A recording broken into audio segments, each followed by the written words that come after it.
Hey, folks, welcome back to Indaba Africa. This is Chris coming to you live from central Pennsylvania once again. Hey, listen, if you're here and you've overcome the YouTube suppression algorithm, welcome. Happy to have you along for the ride. Yeah, no, see YouTube playing games again this morning. Several devoted viewers have been unsubscribed, not through their own action, but because YouTube's algorithm is unsubscribing people. So my apologies if you didn't get the notification. We put it on social media networks to let you know that the stream is on. But I'm excited today to have a guest we're going to have on here. My first Australian. Wow. I haven't had any Australians on here. Crikey. Anyway, so we'll get started on that in just a moment here with my guest, who's a rugby player. And he's still a rugby player. We've had a lot of Oaks on here who are former rugby players, retired rugby players. But this gentleman plays for Rugby United New York, which is my favorite franchise in Major League Rugby. It's kind of odd for me, being a person who's not a fan of New York sports franchises, to be a fan of a New York sports franchise. But I am. Ever since RUNY was announced, I've been really excited when they signed Mike Petrie, and the list went on from there. Ben Foden, got really excited about this team.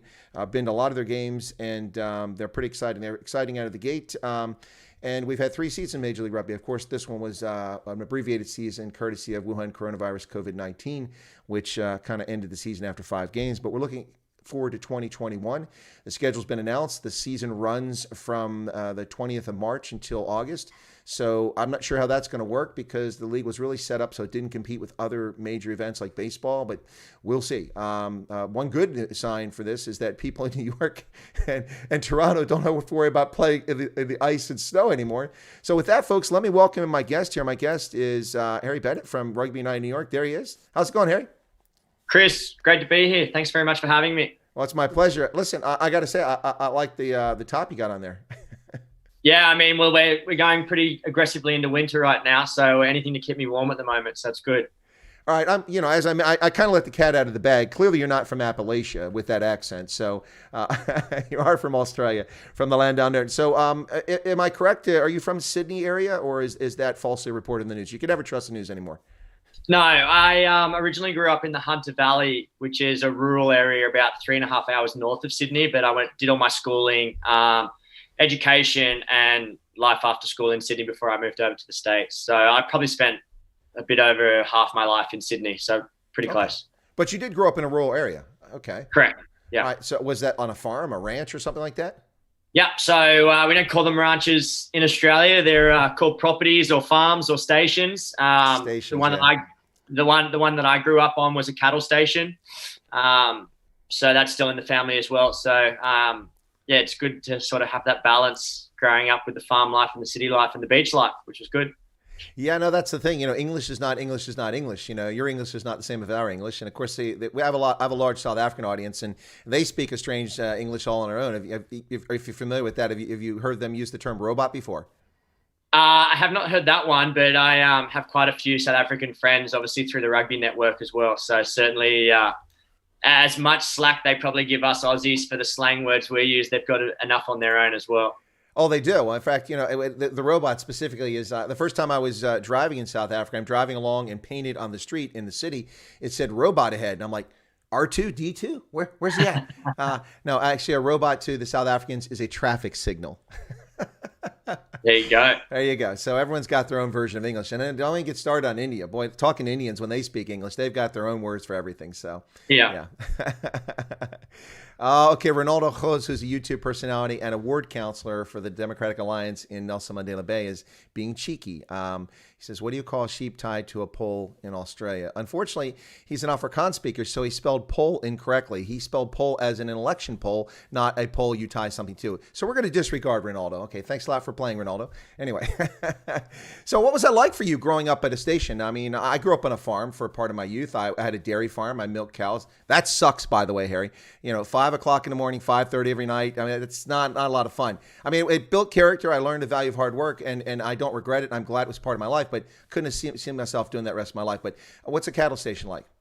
Yeah, very similar. I'm glad that you touched on that. Obviously, you don't appreciate it in the moment, but looking back on those little life lessons and skills, it certainly, put you in good stead for future life. But my experiences personally, I was pretty fortunate that I come from a very close and big family. I have one sibling, but I have a lot of cousins, and we all live in the similar area as well. So it was a lot of fun. We were always on adventures out in the great outback of Australia, or ranching cattle, or herding cattle as they call it, which was a lot of fun. Horse riding was a big part of my upbringing as well. So, we weren't short of an activity or two growing up. And I think that also lended to the sporting field, whatever it was. There was plenty of competition within the family from all generations to give us that sort of competitive edge and build on our skills growing up. So, yeah, I loved it. Well, I know the horseback riding is definitely part of Australian culture. I mean, listen, I've watched McLeod's Daughters endlessly. Oh God, that's funny. Well, it's interesting because when I was younger, we've always had this strong U.S. and Aussie connection, and even in culture, a lot of things came across. And obvious, Crocodile Dundee, Men at Work, those are obvious things. Olivia Newton-John, we still love her, but it's there's much more than that. Of course, she's really English, not Australian, but we'll let you guys have her. So there you go. but there's other things, that it's always been there. But for me of late, I have not seen those cultural links as often. So let me ask you, as an Australian coming to the States, do you still see those ties culturally between Australia and the U.S., other than obviously English and Anglo-Saxon culture that are predominant? But I mean, do you see other things? We used to have all these Hollywood and musical things that were very much in common, and a lot of Americans grew up, hearing about Australia, but I don't see that much anymore. Is that something I'm missing? It's a good question. It's probably something I haven't put a lot of thought to, just taking for granted that I've been in the States for quite some time now. And I will say, where I am in New York, there's certainly a big Aussie presence here. I think obviously it's natural that you find each other because of those cultural similarities. But, there's certainly enough here that I think that maybe the New Yorkers are probably getting a little bit sick of us, to be honest. I think for me, first coming to America, I lived in LA for 2 years, and there was a lot of similarities in the lifestyle and the cultures of West Coast, California, and Sydney, Australia, from the beach, the warm weather, all those things. And then probably from just like a pop culture perspective, there's a lot more Aussie celebrities sort of making their way over in the US now. So again, I think there's more similarities and understandings from the US market in terms of Australian culture.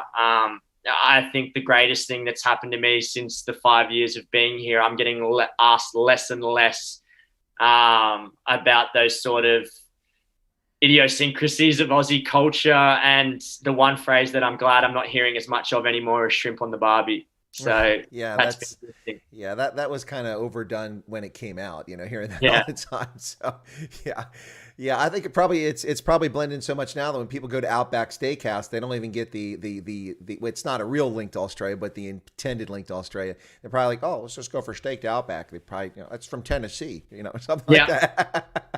Yeah, that is interesting. Now, Ronaldo did ask a real good question here. He did say it must feel, or well, not question, but a statement. He says it must feel quite crazy coming from wide open spaces in the Outback, and then you're in New York City where skyscrapers everywhere. It's all jammed in, 9 million people in just a tiny space. That's got to be different. Of course, you've been in LA, which is a big city too, but that's kind of spread out. It's all over the place. So if you're in Manhattan, it's just right on top of you. What is that like? That's got to be a big change for someone. Yeah, absolutely. And I'll say, I think regardless of where you come from, coming into New York City, it's the concrete jungle, right? So it does take some time to get used to. For me, I guess that slow transition from growing up in the Outback and then going to school in Sydney and getting city life exposed to me early on, it wasn't too big of a transition. But again, it's just, yeah, as I said, I think moving anywhere and coming to New York City and trying to ground your feet pretty quickly, it takes a while. So there's certainly all those cliche remarks about New Yorkers that certainly resonate with anyone that's spent enough time here. No, let me assure you, Harry, those stereotypes about New Yorkers are all true. Yeah. They're all true. Well, I mean, there's 9 million people. You'll find somebody that fits the stereotype of a New Yorker. You just walk around Times Square long enough, you're bound to run into somebody like that, or Central Park for that matter. Yeah, no, it definitely has to be, I imagine, a bit of a change. I'm going to date myself a little bit here. I don't usually do that, but usually since I started growing this beard since I retired from the Army last year, I actually look older than I am now. I used to look younger, but I'm going to date myself. Back in the day, I used to watch Return to Eden, which was an Australian soapie that was a big deal. I mean, do you even know that show?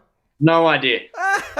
Okay, so it was massive in the 80s. Shh, don't tell anybody. Anyway, but I mean, we could even get that in U.S. programs back then. It was so good. But yeah, I've always, Kylie Minogue. Oh, so I love Kylie Minogue. So does the gay community. She's huge in the gay community. She's like a gay icon. I haven't never figured that one out because she's not gay, but they love her music. So anyway, yeah. So yeah, the gay mate. Yeah, we had enough of that too. We've seen enough of that too. But hey, so you grew up. When did you start playing rugby? I mean, was it something that was from you hit the ground and you picked up a ball, or was it something you're introduced to? Because here in the U.S., a lot of folks don't find out about it until they're already in high school or something like that. That's a bit late to start a sport. So when did it start for you? Yeah, pretty much day one. My dad and all my uncles played rugby throughout their lifetime. Some at a pretty high level as well. And there was always an element of sport and athletics in our family, rugby being the main one. So I can't remember exactly when it happened, but the Wallabies back in the 90s were a pretty amazing force to be reckoned with. And I remember my dad putting on a VCR tape recording of a Bledisloe Cup match between the All Blacks and the Wallabies when I was probably 4 or 5 years old. And I think Jason Little may have scored a try right off the kickoff. And I think after that, my dad said, I've just signed you up for youth rugby down at the local rugby club, and hit the ground running at age six or so. And yeah, haven't looked back. I loved every minute of it. Well, let's be absolutely clear about something. I mean, you don't know this about me, Harry, but I detest the All Blacks with a passion I reserve only for certain political people around the world. But I'm not a fan of the All Blacks, never have been. I respect them, but I do have to ask this question. It's a bit of a cheeky one. So, I mean, do Australians even remember what the Bledisloe Cup looks like? I mean, I haven't had it in a long time. Well, I mean, we know what it looks like because it's flaunted in front of our faces every year it comes out. But probably the touch and feel of it might be a little bit foreign at the moment. But yeah, certainly an aspiring bit of trophy to put in the cabinet for any Australian. It's the one we look forward to most every year. And it's funny, every year you come in with high hopes and expectations. And unfortunately, the All Blacks just seem to pull it out. And I don't know, it seems to be a format that's difficult to win as a team trying to reclaim it. Mm-hmm. Obviously, any team that goes to New Zealand knows that that's a tough ask, and to beat the All Blacks twice, one there and then one in Australia, is almost impossible. So I like the new format that it's now 3 to 4 games, which probably gives us more of an opportunity. Oh, I absolutely agree. I think a 2-match thing it should have always been at least 3. I mean, best of 3. And then if you wind up with a draw, then you have to have an icebreaker. But if one team wins one, the other, and then you got a draw, you have to figure it out. But 3, I think, is better at least. 2 was always seemed kind of artificial to me. And some of these things that between countries comes down to just one test match, and that's kind of tough. Now, Ronaldo says, who would you rather face, assuming you're playing for the Wallabies, the Springboks or the All Blacks? Well, good question. It is a good question. Right now, probably. I mean, based off reputation of 2019, obviously the Springboks, their physicality is second to none, and that's what got them to the title. So, if they had the same form going into that, then you'd take the All Blacks every day of the week. And being a fly half, I think I'd much prefer the All Blacks right now than that forward pack of the Springboks just coming into my channel every day. Yeah, that's kind of an intimidating sight as you charge up the field. I think that playing on the left wing, I'd be happy to offload if I saw that coming at me. You wouldn't see me making many cuts across the middle of the pitch. I'd kind of stick to the side to get away from that. That's pretty crazy. No, it's I tell you, the 2019, I was in Japan for the World Cup. I went to 17. I had tickets for 18 games, but I lost a game because of Typhoon Hagibis. The Italians against the All Blacks was my one game I missed. But so it's still personal best, 17 games in a World Cup. I've been the last 8 World Cups. That's not the last 8 iterations. That's from 2011, New Zealand, men, women, sevens, all of them. But, amazing. Oh, yeah, no, I went to New Zealand 2011. I was in Paris in 2014 for the women. I was in England 2015 for the men. I was in Northern Ireland for the women in 2017, San Francisco for the sevens in 2018, and Japan 2019. Yeah, so it was pretty amazing, pretty cool stuff. But yeah, that was amazing to watch the World Cup in Japan. I don't know, did you get a chance to see that or go to it at all, or was that at I wasn't able to get over there myself personally, but tried to watch every game I possibly could while I was there. And obviously the reports you hear back from it, that the Japanese community just did an amazing job on and off the field, and anyone that was there as a spectator or a player just said it was unbelievable. Yeah, no, it was unbelievable. The Japanese put on an amazing World Cup, and it's really a shame that right on the heels of that we have COVID, because all Yeah. that momentum is gone now, and not just for not just for the World Cup or World Rugby and rugby as a sport, but also for the Springboks who aren't even playing test right now. I mean, between the Eagles and Springboks, I'm at a loss. I guess I'm gonna have to root for Georgia or something, because by the time those two teams get on the pitch, we're gonna get slaughtered. Yeah, there you go. So do we give the Springboks a little bit of an asterisk then, just based on not playing any rugby over the last 12 months? You mean if you want to talk about for their number one ranking in the world rankings right Yeah. now? Sure, I'd give them an asterisk. I mean, that's fair. I mean, they haven't played. I mean, how can you retain the title when you haven't played? That seems like an unfair system. I'm just All right. saying. I'm. You should know up front. I'm a Springboks fan. There was no national side in the U.S. when I became a rugby follower back in 83, 82, 83. Yeah. So I became a Springboks fan. Have stuck with them. I follow the Eagles, of course. I'm a huge Eagles fan. But then when they play the Springboks, it's already a done deal before it starts. So can't get too excited about that. But okay, so you played in Australia growing up, and then you took a shot at Super Rugby. I think you were in the Waratahs Academy for a while. Is that correct? Yeah, I did. Straight out of school, I did 2 years in the academy, and then moved into the extended squad for that, which was pretty amazing. Unfortunately for my physical development, I was 74 kilos wringing wet, coming straight out of school. And I think I kind of attributed a little bit to cricket as well. My shoulders probably weren't where they needed to be, and I ended up getting spat out of the back of the program there with, I think, 3 shoulder surgeries over a 3-year span. Ouch. So that was pretty disappointing, but during my time there, it was unbelievable. And I think one of the most eye-opening experiences I've had to date was my very first game after leaving school was a pre-season trial game for the Waratahs against the Brumbies, and facing off as a 18-year-old against Mathieu, Adam Ashley Cooper, and the likes of those guys for the Brumbies was pretty amazing. So certainly a fond memory, even though we didn't get the result. Yeah, but those 3 shoulder injuries, that really had to be a massive personal setback and very frustrating. Not to mention quite painful, I would imagine. And the rehab, I take it that was quite long each time you went through that. Yeah, so it's typically about a 5 to 6 month recovery rate from day of surgery to getting back on the paddock. It's funny, hindsight's an amazing thing. And at 18 years old and you have a surgery and you're looking towards year 19, year 20 and trying to commit to a professional rugby contract and things don't turn out, you throw your arms in the air and think it's completely over, where, 25, 26 years old, there's still those opportunities, and just having patience to be able to trust the process and commit to it is something that I probably lacked, and I think any teenager in that situation would at the time. So it was tough. It was frustrating. Certainly some dark days, but a learning experience as much as it was everything else as well. But you did move on from that. You played sevens at some point, or you gave it a stab, didn't you? And then how did that go? And tell us a little about your sevens experience, because it's a very different game. You got the right build for sevens, that's for sure. But although any size can play sevens, Mano Noah has proven that. But so how did that go, and how did you get into sevens? Yeah, so it was sort of around the same time as I was with the Waratahs.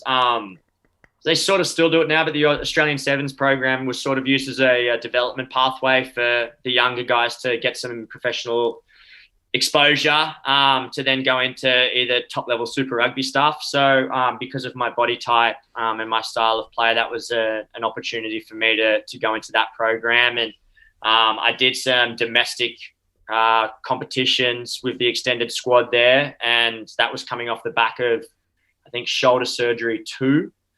And basically the week before the Aussie program was going into their full camp for the IRB 7 circuit for that year, we were playing a invitational tournament up on the Gold Coast. And I think it was in the final, we were playing, I think, the New Zealand or the Fijian international invitational side. I went in to make a tackle and blew my shoulder out again. So as quickly as it started, it stopped pretty abruptly as well. So, short-lived, but amazing nonetheless. Yeah, and I have to admit that Uh, I don't ever want to play against Fijians. Those guys, they look like tree trunks when they come at you, and they hit hard. I mean, even the small guys, they're just wow. I've been to a number of HSBC sevens tournaments, and yeah, whenever the Fijians come out there, no matter who they're playing, I just kind of sit back and go, okay, how's it going to go? Because they can be terrible, but usually when they're terrible, it's because they're making mistakes. They're making mental mistakes in the game. But when they're on their game and they're on form, those guys are tough. And I thought we had it. The USA Sevens, I thought we had the title 2 years ago. I thought we were going to pull it out. We led the whole season, made the first team ever to make it every semifinal we got to. And then Fiji just came and roared back and took the title. So USA finished second in sevens. But still, it was pretty exciting stuff. Sevens is a fun game. Have you heard about tens? Have you seen that? Yeah, so obviously the Bermuda tens that just was over there, a couple of weeks ago now. Tens rugby back in Australia was very much more of a social element. It was just grassroots rugby and certainly more social off the field than it was quality rugby on the field. So I dabbled with it a little bit back home, but never really saw it as anything more than that. Curious about the concept and how it would play out with the Bermuda stuff and looking into this World Series. And by all reports and just seeing what was on TV the last couple of weeks, it seemed like a pretty good success. So it's funny. You think 15s is very much, forwards and backs and set piece orientated and strategy and all this stuff. And sevens is a lot more free flowing. You're looking at athletes and where does 10 sort of fall in between? Is it more 7 centric or 15 centric? And I think it's trying to figure out that balance within your squad to be able to play the best way. And, the teams that played well in Bermuda certainly got that balance right. Yeah, it was interesting for me. I paid attention to it because Bram van Straten, the former Springbok, was a guest on my channel, and he mentioned he was putting a team together. So I was curious. So I watched it, and it for me it was different. I'd never really been introduced to tens before. The Bermuda tens was interesting, but their Jeopardy kick or whatever they want to call it, where you can try that. What a concept! I mean, I'm not sold on it, but it was interesting that you get a try and you can make a conversion attempt for another 5 points. You can get 10 points out of a try.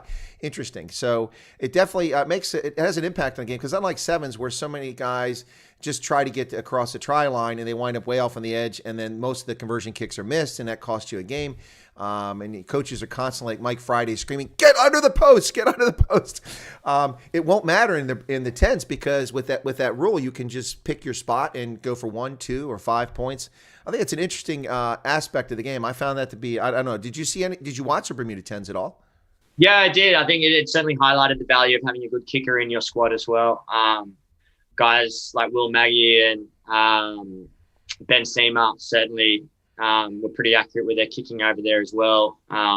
Notoriously good kickers. So yeah, it's where you value. I think also going into the depths of the game and realizing strategy in terms of how many points are required and where you sort of set yourself up for that certainly plays into it. So being a good mathematician might help as well. That's well. I'm done. I guess tens is out for me. Not my strong suit, math. You too, huh? But I found it interesting too because we saw some 7 stars like Cecil Africa, and we saw Dan Norton playing there. Unfortunately, England has folded up their sevens team, was what I heard. But Dan Norton was there. Cecil Africa was there. That was amazing. And then we also saw some of your teammates there. Ben Foden played for the London Royals, and I think Dylan Fawcett's with RUNY right now, isn't he? Is that true? Yeah. Yeah. Yep. So Dylan also played. He played for the Ohio Aviators, who I was rooting for. I went to high school and college in Ohio, so I was pulling for them. There you go. Yeah, but it was pretty interesting, the tens. But yeah, I found that to be quite. I don't know. Maybe it'll have its appeal, maybe it won't. But it was definitely interesting to see a mix of 7 stars and 15 stars on the pitch at the same time. But I was a little bewildered about, it seemed like the strategy of a few teams was a little confused. But Ohio had a nice rolling maul, which was impressive. It was nice to see that you can do that in the tens game. I wasn't sure because in sevens that's not something you can do, but it really works great in tens. But anyway, so that's kind of cool stuff. So you had these injuries and you gave it a go at sevens. You got injured again. So your shoulder was letting you. Was it both sides or was it one side that kept getting the hits? Yeah. So to date, I've had 2 each shoulder. Oh gosh. So you've had 4 now. Okay. Yeah, I've had 4 now. People probably question why I'm still playing and everything like that, but I guess the silver lining is each one I had I learned something new about how to improve my rehab and my process to be able to get myself back on the pitch. So by the time I had my fourth one, again, this is ridiculous that I'm saying that, the recovery rate was a lot faster, and I've come back better than certainly the previous ones. But yeah, it's been a rocky road for sure. No doubt, but here you're back and you're playing, and there's a lot of rugby opportunities around the world, and we'll get to that in just a second. But I mean, people talk about, there's lots of opportunity in Japan these days. There's people for opportunities with Premier League and with pro rugby, or not pro rugby, but Pro 14. Yeah, 14s. Thank you. Yeah, I'm confusing the defunct American League. So the Guinness Pro 14. That's what I'm trying to say. So there's that. You've got the French League, which is pretty big, and those are leagues that actually people can make a living off of. They're lucrative. They're long established. So those are opportunities. But you found yourself in the U.S., and I suspect you're probably wondering if you're going to ever get a chance to really get back in rugby. And then Major League Rugby comes along. But before that, I think you got involved with the New York Athletic Club at some point, didn't you? Yeah, so after all those surgeries back home in Australia and not having the success that I hoped for, I thought it'd be a good idea to sort of clear the head, do some traveling. A lot of my friends at a younger age had done some travel overseas, and I never got the opportunity. I always had my eyes set on America. I'm a big fan of American sports over here, and I just thought it'd be a good opportunity to start fresh, do a couple months over here traveling, see the States, and then head back home and have another crack at it. But within probably 2 months of being in America, I realized how much I was loving it over here, and opportunities came my way to be able to make myself stay here a little bit long term. And it's sort of been that way ever since. So I'm 5 years into, almost 6 years into being in America now. And I've been super fortunate that, those opportunities have come my way, and I've been able to stay here and make it work. Well, I have to say this, it's just amazing. I mean, I've lived in Los Angeles, so the fact that you came to America, you were in Los Angeles, and you still like America, that's incredibly impressive. So I'm very happy for that. I wouldn't have sent you to LA for like a true East Coaster. No, I'm not an East Coaster. I've lived all over the country. I've lived in about 38 of the lower 48 states at one point or another in my lifetime. So, yeah, all over the place. But no, LA's fine. I like to tease LA because it's easy to tease the place. You can't breathe. You can't drive safely. You can't shop. Anyway, there you go. No, but seriously, no, I'm just kidding. But it's great that you. But you're right. There's a lot of similarities: the weather, the climate, the culture, the beach life, all that stuff. That is like the South Coast there of Australia quite a bit. So I could see that. I could see why people would be into it. I'm more of a mountain person, forest. So I get into the Alps and that sort of thing. So New Zealand has some affinity for me. Not the All Blacks, New Zealand. Make sure we're clear about that. But so New York Athletic Club, how'd that come about? Because that's a lot of people who are not in the U.S. audience have probably never heard of the New York Athletic Club, and maybe even people out of the Mid-Atlantic have never heard of it. But it's an important organization. It's been around a long time. So tell us a little bit about that experience.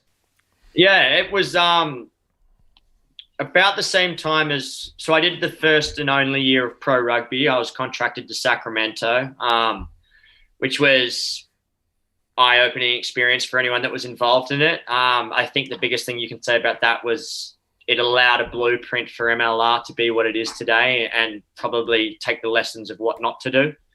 At that same time, I was 2 years into being into America, and the residency rule at the time is 3 years before you can represent that country. I was contacted by Mike Tolkien, who was the current Eagles coach at the time, who was also strong affiliation with the New York Athletic Club, coaching there as well.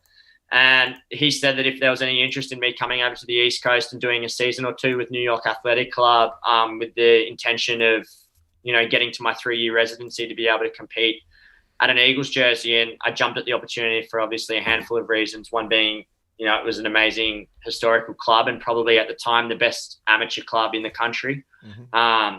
An amazing reputation of how many Eagles that it's produced over the years as well. I think anyone that's played at that high level has had some sort of touch point with New York Athletic Club.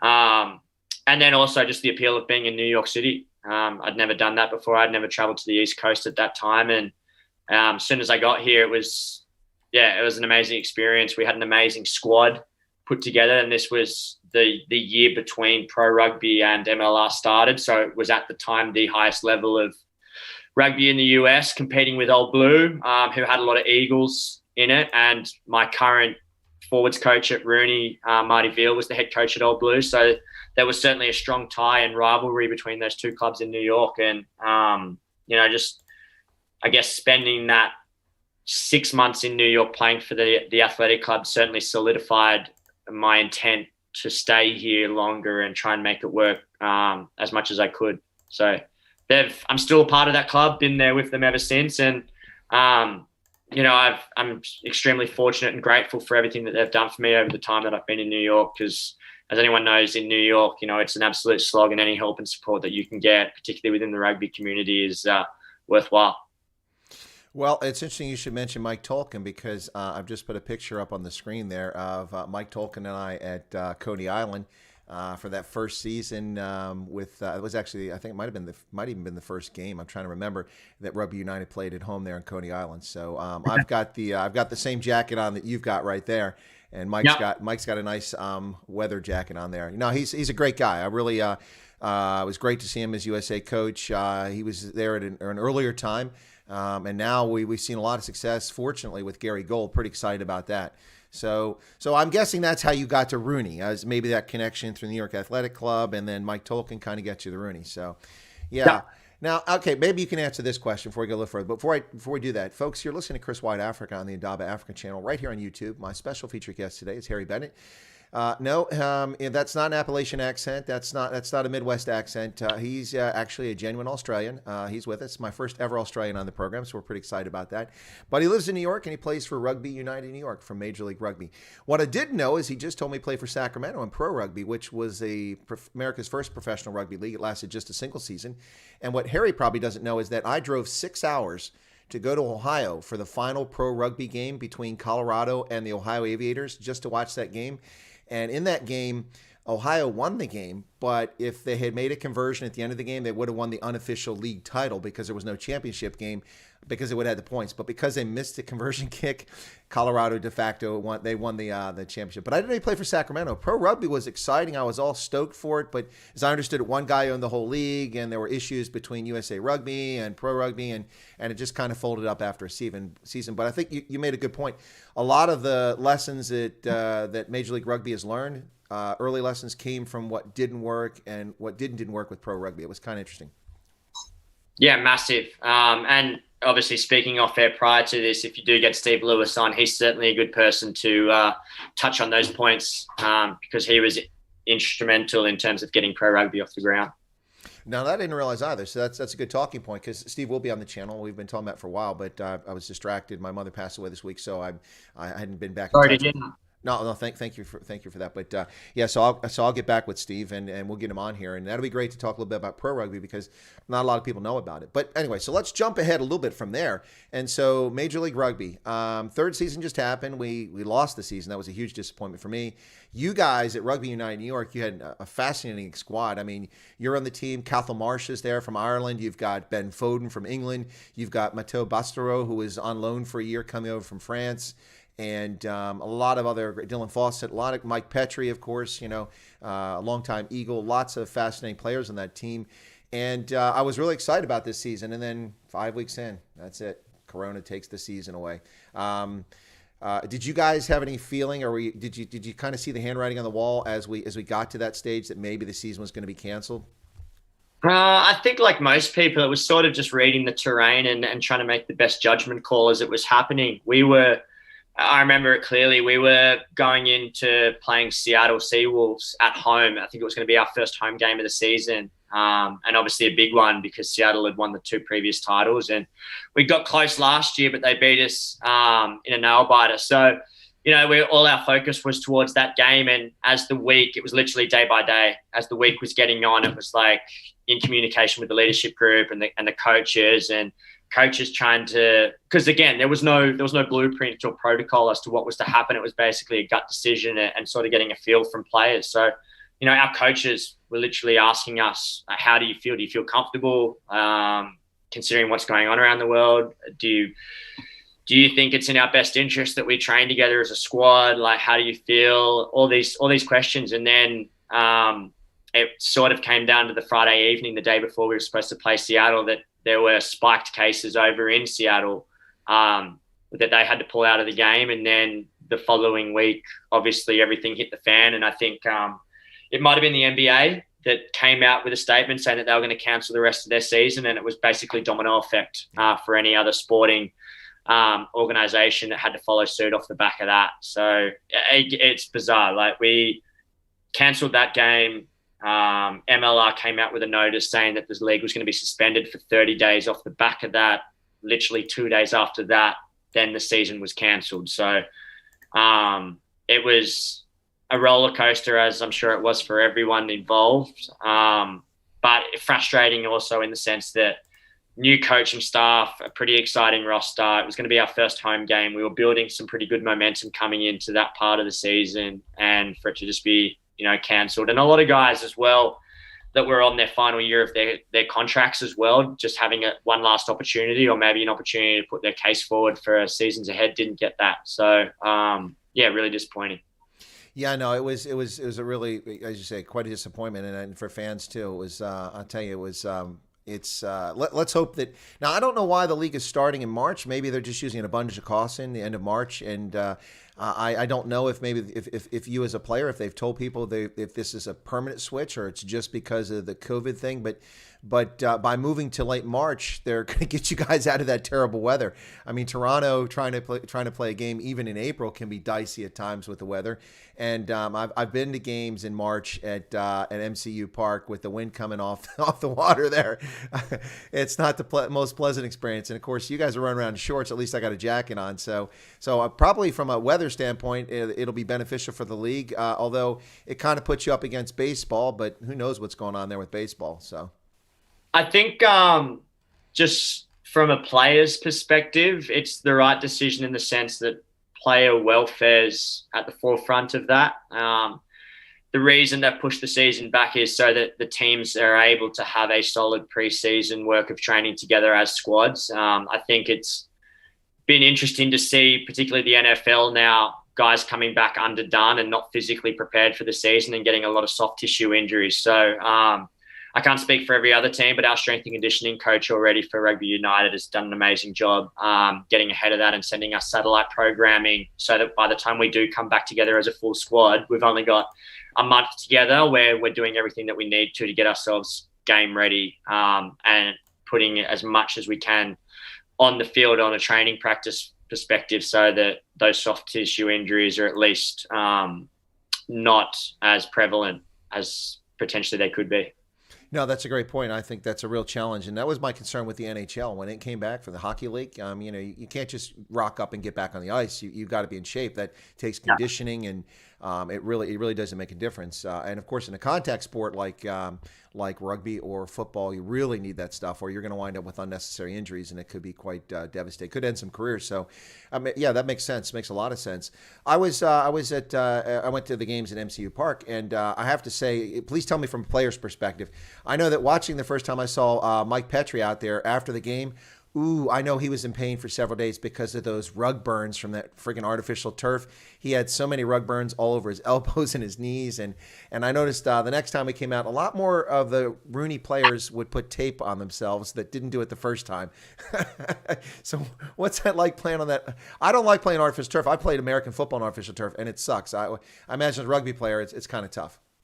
Yeah, it's me personally, obviously growing up in Australia, I'd never played on artificial turf, and then West Coast of America, it was all grass. So the first experience of that for me was moving over to New York. Some fields are better than others, but MCU Park obviously is dedicated to baseball. So that field surface itself probably isn't aligned with impact and contact sport. A lot of the injuries that we've had in previous years playing at MCU Park have actually been impact surface injuries as opposed to body-to-body contact. So our coaching staff's extremely mindful of how much load we're doing during the week so that we're fresh enough to be able to manage that during the game. But yeah, certainly in those trying conditions, you're going to see a lot more guys wearing like those full-length arm compression. But yeah, it's unavoidable essentially. So and both teams have to deal with it. It's just a matter of who can deal with it the best. Yeah, no, but it's definitely not. I don't think it's desirable. They've got the pro turf, or what do they call that turf, which is actually not as it's a bit more comfortable, but it's Yeah. still it's still a weird feeling though. I mean, I playing on that kind of surface. Now RUNY, I think this was kind of a default result going to Coney Island just because they needed someplace. But I understand that the team has been looking for another field, and they may have announced that there's well, you guys are going to play somewhere else for the coming season. Have they done that yet, or are we still at MCU Park? No, I honestly don't know. I think that's probably the biggest challenge that this organization has in terms of trying to manage its facilities and our games. They're extremely transparent with that information with the players, which is amazing. And I think they have to be. But right now, my understanding is that they're in negotiation with a handful of parties, and unfortunately, just based on current climate with COVID, there are obviously some restrictions in play that don't allow people to make decisions right now, and it's just navigating that terrain as we move forward. I will say that when we're at Wagner, obviously it's a pain in the ass to get to Staten Island to and from, but the best thing about being out there, which we hadn't had in previous years, is that it's a one-stop shop. We had all our facilities, cafeteria, locker rooms, gym, field, everything there in one place, which is obviously what you're looking for a professional organization to have. So that was probably the best part about last year, and certainly helped us build the momentum that we were needing to go into the season. No, I think it's a good point, but I have to say this, and I've told James Kennedy this. Obviously, obviously, Rugby United New York is not going to make business decisions based on my needs and desires. But for me to go to a game at MCU Park, it's just under 3 hours for me to get to Manhattan. But to get to MCU Park from where I'm at, it's a 4-hour drive. I have to pay $30 to get across the Verrazano Bridge. I have to fight that traffic, get onto Coney Island, then fight those bizarrely torn up streets out there. I don't want, they're always tearing up those streets, and you can't figure out how to get to the park half the time. Anyway, and coming back, it's an overnight in a hotel because I don't dare drive. I don't want to hit a deer at night in Pennsylvania. So it's a hotel stay. It's $50 in tolls, and it's a 4-hour drive each way. So it's a commitment for me to come up there. And when I was still active duty, that was a challenge because I'd have to work on Monday. But now that I'm no longer in active duty, I have my time free, so I can come up there. But if RUNY decides to sign a deal for, I don't know, say playing in New Jersey or something like that, and still call themselves New York, I have no objection to that. I'm just saying. So just putting that out there. So put it out there. Just put it out there. But Travis said that he played rugby. It was much more fun than playing football, and it's safer. Yeah, that's. We'll get to the safety thing here in a bit if we get back to it. But yeah, despite the fact you don't wear the kit, the same kind of protective kit, rugby is safer, and they take head injuries much more seriously in rugby. But Travis also said rugby needs cheerleaders. That's where football has rugby beat. Now, I would say that what rugby needs, Travis, is bums in the seats and television coverage. And good news for Major League Rugby is that there was some spotty coverage the first year, but now CBS, ESPN, and someone else has also got, I'm trying to remember who it is, but they've got television contracts, and that's the key. You've got to get television. If you don't have television, you're not going to get viewers. And once you get viewers, and then you get sponsors, and then you can get more seats in the stadiums. Seattle does a great job. The crowds out there are great. They're fantastic. RUNY's crowds were okay, and hopefully they'll get better. A couple of games they were really good. But the thing about rugby in the U.S. is that when you go to rugby games, you have to be careful because fully 1/4 of the audience is usually family of the players, so it's not a true reflection of the interest in the sport. So you got to get more people in the stadium. But how was that for you playing MCU Park? I mean, was the crowd a factor at all to you guys? I mean, we had some decent crowds, 3,500 once or twice, but is that even play a factor? Because I mean, a crowd can play a huge role in games, but what about at MCU Park? No, certainly. I think you ask any player right now over in the Premiership in the UK, not playing in front of crowds and just seeing the echoes in the stadiums, they'd be lying to you if they said it didn't affect their performance because that's something you're so used to. No, particularly at MCU Stadium, you feel the rise and the rush of the crowd when you've got momentum, and they certainly help spur that on, and it's probably more of an impact on the opposition that you're playing as well. So without a doubt, the crowd atmosphere plays a major role in any team's performance, particularly at home grounds. I mean, just go and ask Seattle Seawolves what it's like to play there in front of a home crowd. They're unbelievable. So that's why it's so hard to play and win a game there. No, absolutely. I agree with that. Well, it's interesting because Toronto came in the league and we didn't have New England. New England came this past season. So did DC Old Glory. They came the previous year, but they just played exhibition games. I went to those games. This year they're up. So DC is there and New England's there, and we now got two conferences in Major League Rugby for the first time. So that's pretty exciting. And what about regional rivalries? I mean, I don't know that you have one already with New England or with DC, or that's going to develop, but for me, watching the games, it seemed like there might be sort of some rivalry already developing with Toronto. I mean, those were tougher games than I expected. I mean, I went to a game there in 2019 at MCU Park with the Arrows, and watching you guys recycle the ball about 97 times trying to cross the try line from about 2 meters out. I was sitting 20 feet away at the end of the pitch taking pay. I was exhausted just watching all the recycling because Toronto just would not let that try, and you guys kept trying. Eventually, RUNY got the try, but man, is there a budding rivalry with any teams? Maybe Toronto, maybe someone else, or is it just too soon to say that in Major League Rugby? No, I mean, the obvious ones, just from a geographical standpoint, Boston and New York have always got a history, and I think you'd be crazy if your marketing team wasn't playing up to those rivalries as well, for the obvious reasons. We've only played Boston once in an official game, and they absolutely towed us up. But unfortunately, it was down in Las Vegas, so you really didn't get the atmosphere of our other home games for that one. I think diving deeper into it, our biggest rivalries from a conference perspective is definitely the Toronto. Every time we play against them, it's a tough game, and we're 1-for-1. I think last year, ironically, both games we won our home games, but the one at the end of the year, I think it was a semi-final maybe that they beat us to go into finals contention up there, went down to the wire, which both games have. So I think naturally from a performance perspective, it's the Toronto games, but I'm sure once we start to play Boston and DC, 3 times a season, which we will this year, there's certainly going to be some clashes for sure. Now you've played alongside some.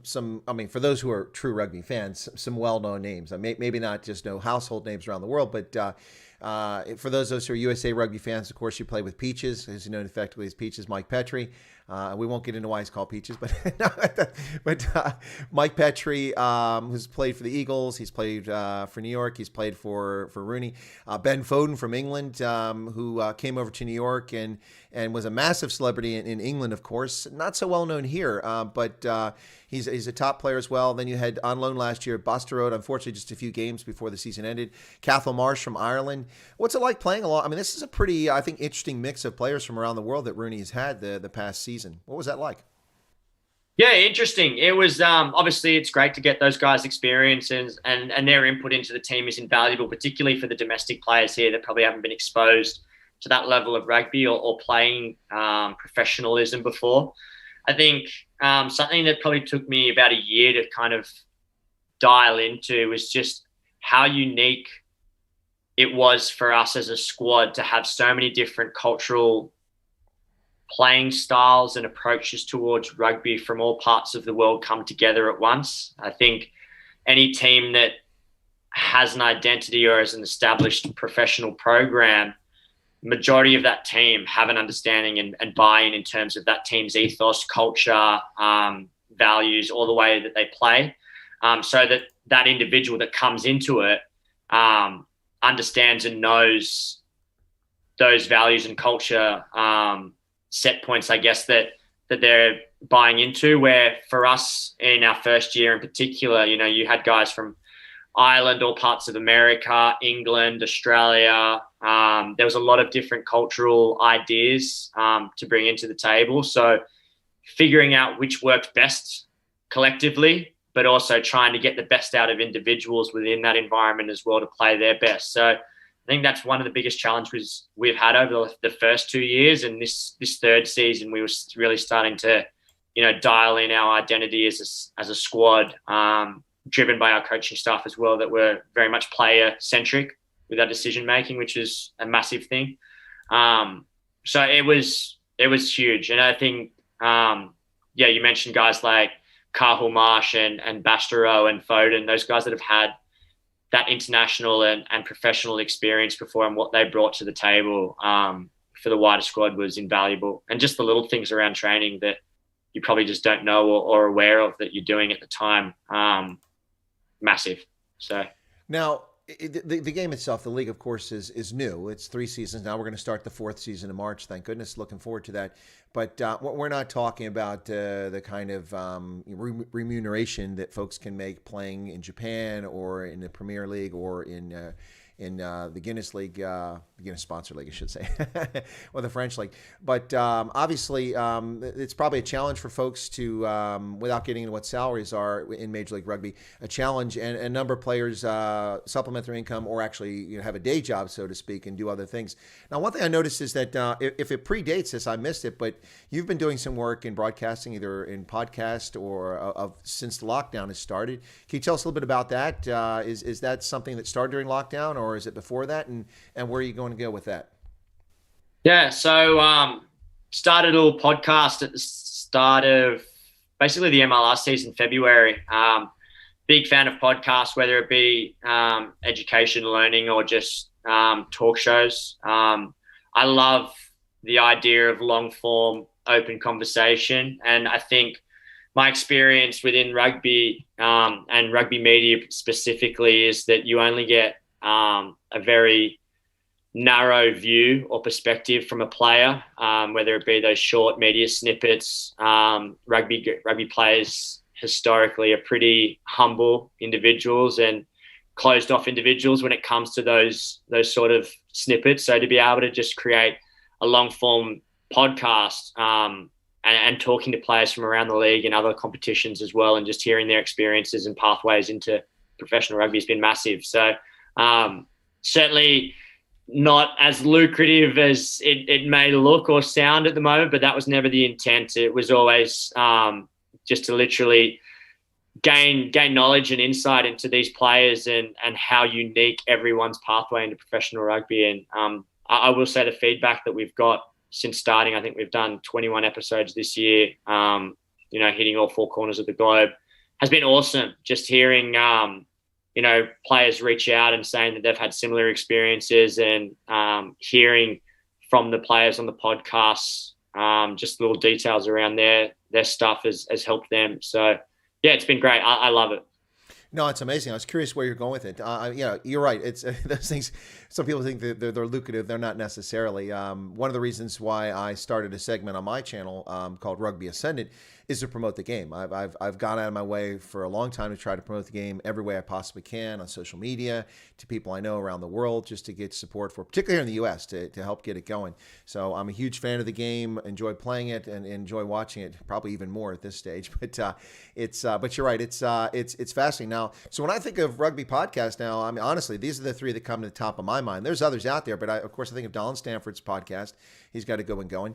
I think of Nigel Owens. Of course, Nigel's got some great stuff. And I think of yours. They're all really, really good quality stuff. And I think it helps promote the game, and that's a great reason to do it. But maybe, what are you thinking about? Have you ever considered going into broadcasting potentially, maybe after rugby down the road? I'm not trying to rush your rugby career along here. We hope you're there for a while, but maybe post that. I mean, have you got any experience? Have you dabbled in broadcasting at all? Haven't dabbled in it whatsoever. I certainly not shy to talk, and probably detriment in the past, but I'm certainly open to it. It's certainly nothing that I've put serious thought to just yet. I think that decision's probably going to be made once I finish playing, but for the time being, I'm certainly appreciating and valuing these podcasts and just having these conversations with players from around the globe. And if I can help guys get their stories out and their experiences to other players, it's only going to be at the benefit of the next generation of player coming through to learn the nuances of how to navigate professional rugby. So, that's been the best part about it so far. Well, you hit on something that I tell people all the time who aren't familiar with the sport of rugby that's really important to understand. Well, first of all, and it may have something to do with the nature of the game. I think that's part of it, but it also might have to do something with the fact, to be honest, that rugby as a professional sport only goes back to about 1995, 96. It's relatively recent, unlike baseball and football and, tennis and golf, which have been, professional for over a century in those cases. But rugby players, I mean, almost to man and woman, in my experience, are humble. It doesn't matter how big a celebrity they are in the game. You can have a conversation with them. I mean, Perry Baker, you can walk right up to Perry Baker. He'll talk to anybody. He's friendly. He's easy to get along with. I've never met Ben Foden, but I hear the same thing about Ben Foden, that he's easy to talk to. And Dan Norton, I've heard that. But, Werner Kok for South Africa, easy guy to talk to. Mike Petrie. When I went to that first game up there in New York, I came down to the pitch after the game to congratulate all the players, and Mike was down there, and I started talking to him, and I mentioned that I'd driven 4 hours to come to the game. He put that all over social media and said, "Man, we got fans coming from 4 hours away to come watch us. How cool is this?" That was kind of nice. But rugby players, by and large, are humble. Even the biggest celebrity, Brian Habana, he's a big celebrity, and people can talk to him.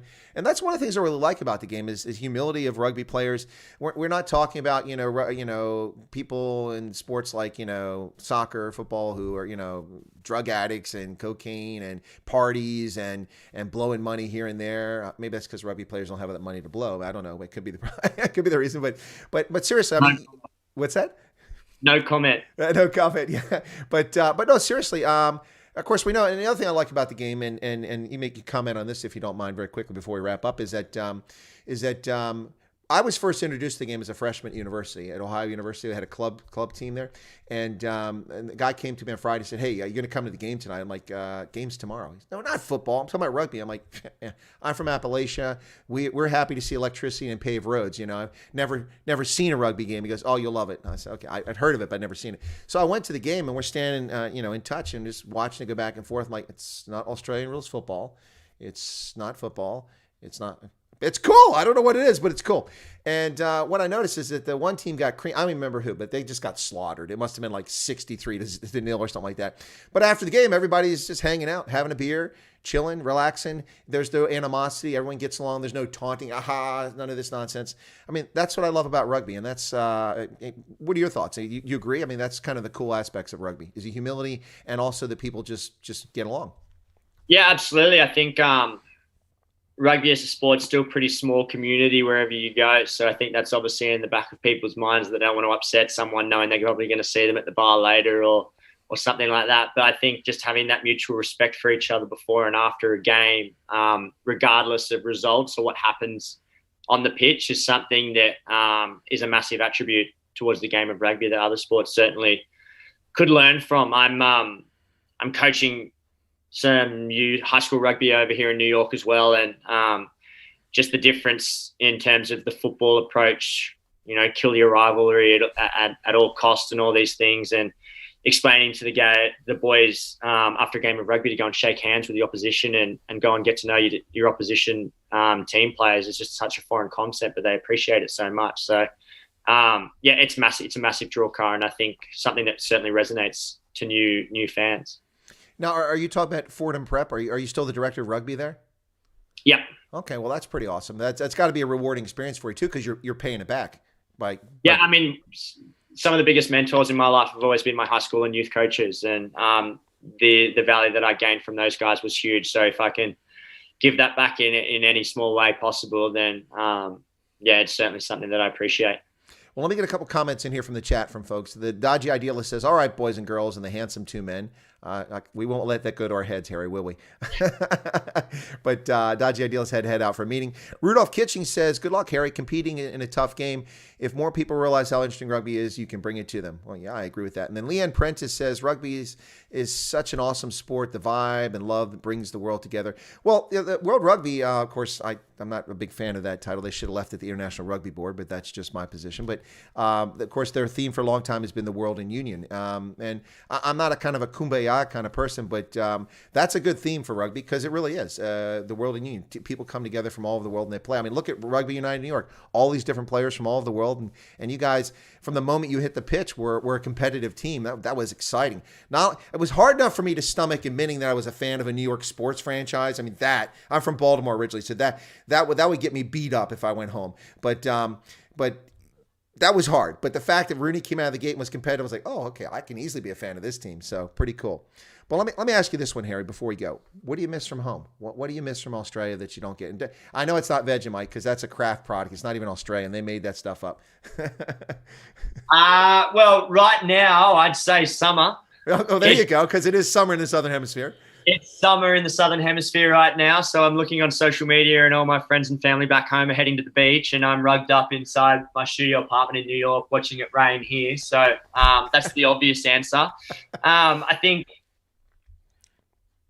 obviously right now with COVID and everything that's going on, family's a massive one for me. I haven't been home for over 12 months now, and I had plans to be back there for holidays. But as we touched on off air as well, it's just impossible to do that at the moment. So, yeah, I'd say they're the biggest things, just being so far away. That's probably the hardest thing. But, you know, I'm not going to write a song about it. It's something that you deal with and something that you put up with, and that's the reason I'm living in New York. So, yeah, all good. Well, and there you mentioned on something we should touch on. You know, while I joke about New York, and I do a lot, but it is a city like no other in the world. I mean, the closest I've found in New York with the same sort of vibe is maybe Tokyo from a standpoint of physical look, you know, with the architecture, but not the same sort of vibe. Tokyo doesn't have the same sort of vibe, but there's no city like it in the world. I mean, London is completely different. Paris is completely different. New York is unique. It has its own unique vibe, and this has been a really difficult year. So let's take 2020 out of the equation. Okay, we can't. This year doesn't count. It's a disaster. What is the thing that you enjoy the most, or that you really like about being in New York? Because there's a lot of things to like. Yeah. The hustle mentality. It's such a cliche, but it's for the right reason. I think if you're willing to graft and grind in this city, it rewards you in so many ways. And I just love that you can walk out your door at any moment, any time of the day, any day of the week, and there's going to be a new and exciting experience waiting for you. So it's certainly the city that never sleeps, but if you can deal with that, it's pretty amazing to be a part of. Actually, that's a fantastic comment. It's a similar thought that I have. Every time I'm in New York, when I walk out of wherever I'm at, in a hotel, of course, and I walk out, I never know what's going to happen. I mean, I may have a plan, agenda, I may be going someplace, but you never know what you're going to see on the streets of New York or what you're going to experience, and that's what makes it kind of interesting. It's a fascinating place. So let me ask you this, Harry. Anything you'd like to share with us before we go? And before you answer, I want to thank you for coming on, and I'll thank you after you go off. But and wish you the best of luck. I'm looking forward to this season. If I get up there, whether it's at Coney Island, or if they find another location, I'll definitely get up there. We'll try maybe get some photo ops, and maybe I can interview you up there after a game or something like that. But so I'm looking forward to that. So I'll thank you for that. But I just want to say that. It's awesome to get an Australian on the channel. It's rare. There's so few of you. No, just kidding. But any last thoughts? Anything you'd like to leave us with, just about life in general, about your experiences, about rugby, just anything, or Christmas greetings, anything you want to say before we close out?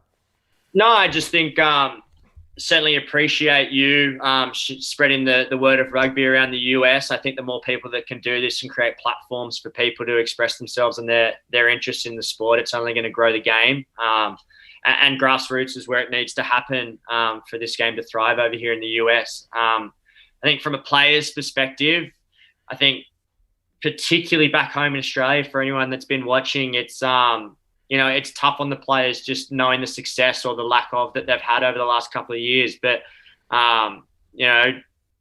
put yourself in the shoes of the players and understand that they're going out there to do the best job they possibly can every day. And every time they're competing, it's not intentional that their performances are lackluster or whatever it is. And I think there was a great comment from, a podcast over in the UK with Jamie Roberts and Jamie Heaslip as well, as, trust the process and trust that the players are trying to do the best they can for the supporters. So stick by us and we'll do our very best to make sure that we're putting a product on the field that's entertaining and something that you aspire to. So thanks very much.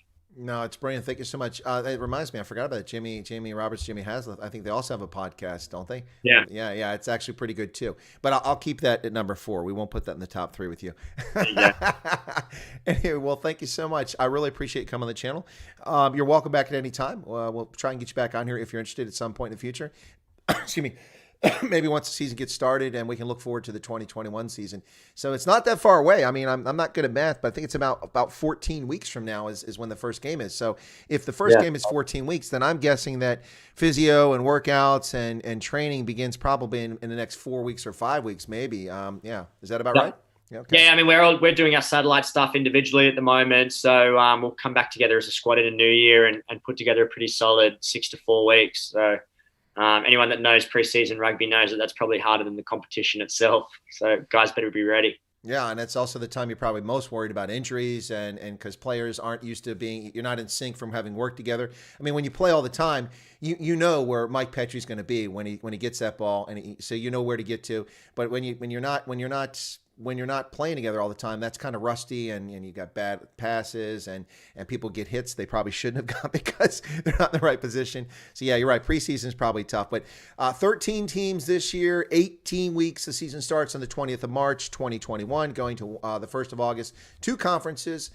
We've got lots of teams on the East Coast now, which we didn't have at the start of this league. I became a Utah fan because there was nothing here for me. So nothing against the Warriors, but I had to pick a team, so I picked the Warriors. And then RUNY came along, so I picked RUNY. Anyway, so my guest, Harry Bennett, it's a pleasure having you on. Merry Christmas to you and to your family, and best of luck in this season. No, I appreciate it. Thanks very much for having me. No worries. If you don't mind, send me the link because I'm not sure how to get to it because I find your podcast through YouTube or through LinkedIn all the time. If it has its own site that's at or someplace you can get to it, if you could send me on LinkedIn a link to that so I can post it in this video so people can get to your podcast and maybe we can help drive some more folks to your audience. So if you could send that to me in LinkedIn, then we'll take care of that. Okay. Will do. All right. That's Harry Bennett. Thanks a lot. I'll let you exit the stream there on your own, and then I will close out the show. All right. Awesome. Well, folks, how cool was that? That was absolutely brilliant, was it not? Let me just get down here. Okay, so all participants, there we go. All right, folks, thank you so much for tuning in. Wow, that was pretty awesome. Well, at least for me, I enjoyed it. And in case you're wondering, yes, I am wearing a rugby jersey, as I always do. Rugby United New York. Whoops, got my microphone caught here. There you go. This is the road jersey from last season. Pretty cool. Major League Rugby right there on the sleeve. MLR. It's the sport we're talking about. And what I didn't know about Harry, I learned in this broadcast, was that he played in pro rugby for Sacramento. That was news to me. Pretty exciting. Hadn't known that, so it was kind of cool. I hope you guys enjoyed this conversation. And that's really what these interviews are. They're more of a conversation than an interview. Fantastic guy. Really, you got to respect Harry's perseverance. I mean, 4 shoulder surgeries. Ouch. That's got to suck. That's got to hurt. And he didn't give up on the game. And here he is playing professionally here in the U.S., and that's really awesome. And it's great to see him on the team. We have a multinational team in New York, as I mentioned, Irish, English, French, American, Australian players. Pretty cool stuff. I don't think there's South Africans for RUNY, but there are South Africans in Major League Rugby. So there you go, folks. Thanks a lot for tuning in. I will be on Ronaldo host program tonight. It'll be Wednesdays with the Colonel, whatever we're calling that program. This will be the premiere of it. We weren't sure we were doing it because Ronaldo is dealing with all kinds of political nonsense in Nelson Mandela Bay, where he is a ward counselor, for those of you who know that. So they've had some pretty exciting times in the town council meetings there this week in Nelson Mandela Bay. And exciting, I think, is an understatement. So we weren't sure if he was going to be available, but he will be available. So about 50 minutes from now, I'll be on the program with Ronaldo. That's you can find it by looking under his channel.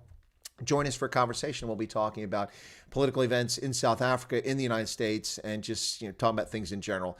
This will be a weekly feature now. That's the plan, unless Ronaldo changes his mind, is unhappy with the viewership. I don't draw enough people to the channel. Just kidding. But, well, maybe I'm not kidding. We'll see. But anyway, we'll see what happens, folks. Thanks for tuning in. By the way, ladies and gentlemen, let me remind you this. If you're not getting notifications about the streams, my apologies, but I have no control over that. That's YouTube. YouTube is doing some strange things, which I've complained about in the past. I'm not the only content creator that complains about this. For instance, yet another regular view of my program, somebody that watches the program every single day and is a moderator, was unsubscribed. I had 2 other people who tuned in for my premiere this morning on my video about South Africa's new airline, Lyft, and they said, I didn't get notifications for this and I was unsubscribed.